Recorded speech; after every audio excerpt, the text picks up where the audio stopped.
બે વાટકી તુવેરની દાળ લઈ અને બે પાણીએ ધોઈને સારી રીતે ધોઈ પછી એને પ્રેશર કુકરમાં નાખવાની અને ગ્લાસથી 1.5 ગ્લાસ પાણી નાખવાનું, બાફા જેટલું, વધારે પાણી નાખવાનું નહીં. 2 સીટી આવવા દેવાની.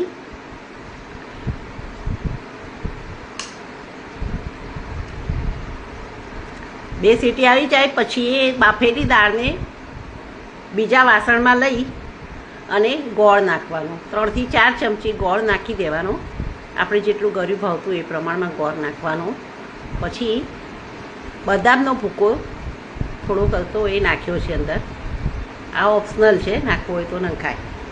ડ્રાયફ્રૂટ બદામનો ભૂકો નાખીને પછી તેને મિક્સ કરી દેવાનું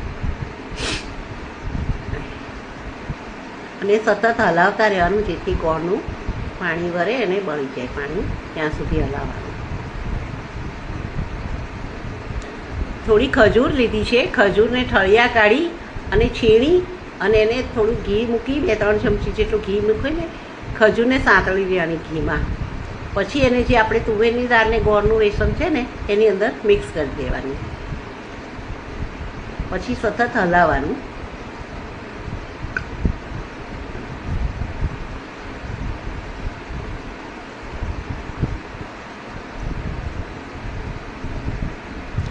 પછી તેમાં ઇલાયચી પાવડર 3 થી 4 ઇલાયચી પાવડર લેવાનો અને એનો પાવડર બનાવીને નાખી દેવાનો.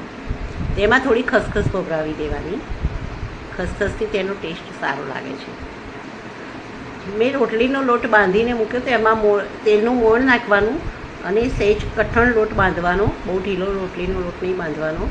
એ રોટલીનો લોટ બાંધી પછી રોટલીને વણી લેવાની અને તેની મધ્યમાં 2 ચમચી જેટલું પૂરણ મૂકી અને આ રીતે સીલ કરી દેવાની અને પૂરણપોળી બનાવવાની.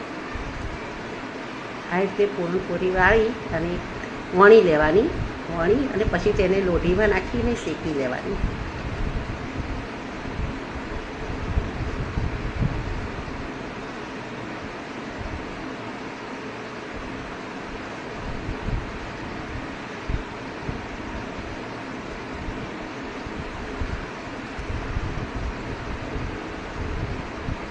એક પડ શેકાઈ જાય એટલે તેને પલટાવી દેવાનું, બીજી બાજુ થવા દેવાની. પછી એની પર ઘી નાખી અને તળીને બનાવી શકાય છે. ઘીમાં શેકી દેવાની રોટલીને.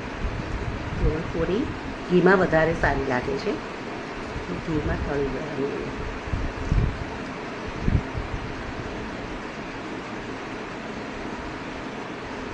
અને જો તમારી ઘી પર